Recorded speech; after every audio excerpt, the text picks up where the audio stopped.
Bewahre mich, o Gott, denn ich vertraue auf dich. Meine Seele, du hast zum Herrn gesagt, du bist mein Herr. Es gibt für mich nichts Gutes außer dir.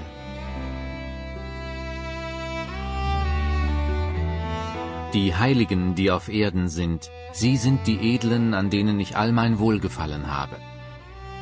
Zahlreich werden die Schmerzen derer sein, die einem anderen Gott nacheilen.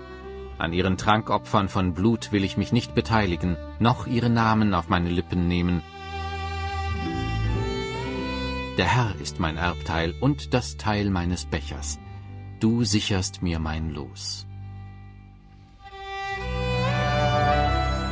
Die Messschnüre sind mir in einer lieblichen Gegend gefallen, ja, mir wurde ein schönes Erbe zuteil.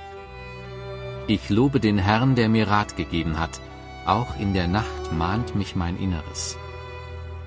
Ich habe den Herrn alle Zeit vor Augen. Weil er zu meiner Rechten ist, wanke ich nicht. Darum freut sich mein Herz und meine Seele frohlockt.